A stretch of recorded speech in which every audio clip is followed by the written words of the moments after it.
Hey guys, how's it going? And thanks for coming. I'm Nick and this is Real Life Money, where we talk about real life and money because schools aren't, so you can control your money so it doesn't control you. So let's get started.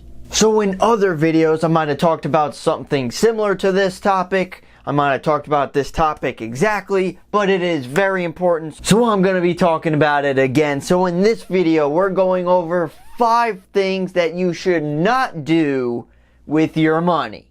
Let's get right into it, guys. Starting off with number 1 of what you shouldn't do with your money is trusting others with your money. You earned it, you busted your butt for it, so you should decide how it should be used. A banker shouldn't force you to do something with your money, a financial advisor, and most importantly, your mother-in-law. Now here's the deal, guys. You can have them help you. Of course, they're the so-called professionals. They should know at least something involving the product that you're looking to get into. Whether it's some type of bank account, maybe a house like a mortgage, or even investments.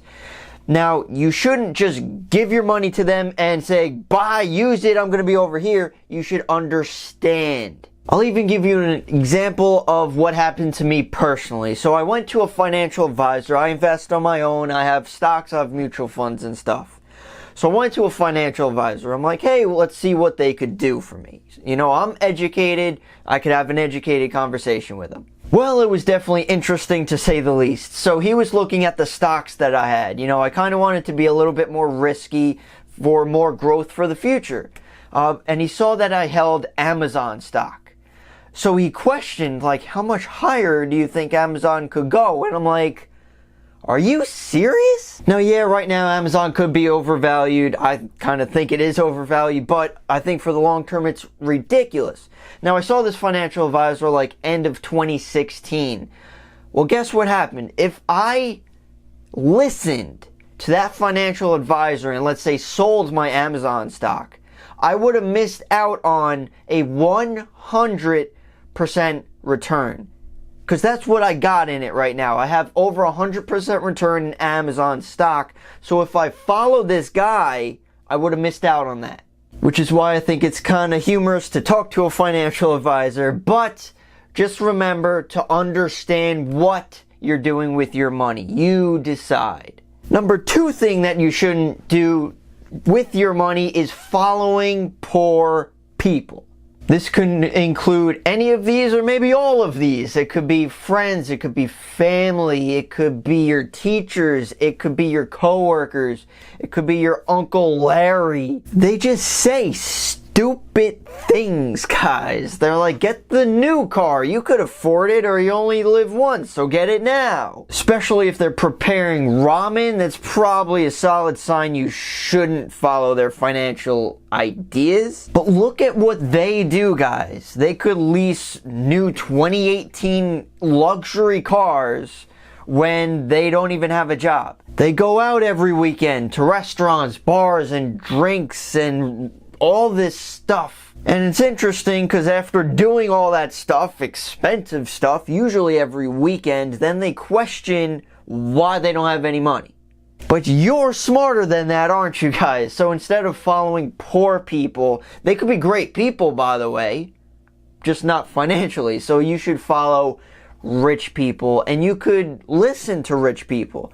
The internet's out there. You can listen to interviews, videos, even books, so you can learn how they think. Now, this is where you might start hating me, but moving on to the 3rd thing that you shouldn't do with your money, going to college for the hell of it. Now, don't get me wrong, guys. I'm all for knowledge and education and moving on with that stuff, but just realize you don't absolutely need to have it, especially in the beginning. If you have a plan and a passion for something and you have a route to get to somewhere for a lawyer, an accountant, a doctor, or whatever, a construction worker, whatever, if you have a plan, then that's good. That's why or when you should go for it. But in some instances, I actually despise college because it starts students off in a financial hole. In most instances, a lot of people don't have a job in high school and then they go away to college, so they don't have a job then. So they're 21 years old, no job experience, and they're not even starting at a $0 starting point. They're starting at a $50,000 student loan. In the red, guys. So sometimes we're starting at the wrong point, especially if we have no idea what we're going to use it for. So a lot of schools kind of force us to go to college, get this degree that we have no idea what the industry is. We don't even know what jobs are out there. Sometimes we're not even interested in it. So do you still think that you should pay and go to a place when your mindset is like that? I don't really think so. Now, degrees are fine and everything. You could use that education to grow within the corporate ladder, of course. But if you don't have any idea what you're doing, it's quite alright, in my opinion, to actually take a break to realize what you truly want to go for. Otherwise, it's just wasted time and money. The next thing that you shouldn't use your money for that might leave you scratching your head is the fourth thing. You shouldn't save your money. What the heck is this guy teaching us? So you heard me right, guys. So let me explain this. So let's say you have debt, which most people do, by the way. So if you have debt, and let's say you save money like you're supposed to, you are always going to have that debt because you are, let's say you actually save, you're just saving that money and not even paying down that debt. So that's why it's not good. Now, yes, you should have a little cushion on the side, like an emergency fund, maybe like a 1 month worth of expenses, maybe $1,000, whatever you seem comfortable with. But after that, I really wouldn't save any more. I would start tackling debt, whether it's credit card debt, could be a car loan, even student loans. So not necessarily saving the money, but using it.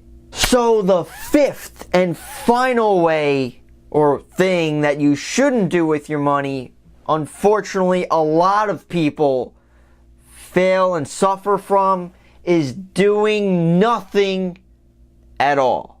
Now, I know you guys are different because you're actually initiating and learning about this because you're watching this video. But here's the thing, guys. If you continue doing the same things that you have been doing, you're going to get the same exact results. So if you don't like the results, you're going to have to change what you've been doing. If you keep your head in the sand, the problem, like debt or anything else, won't go away. Constantly learn, guys. You're already ahead of most people out there because you're watching this type of stuff.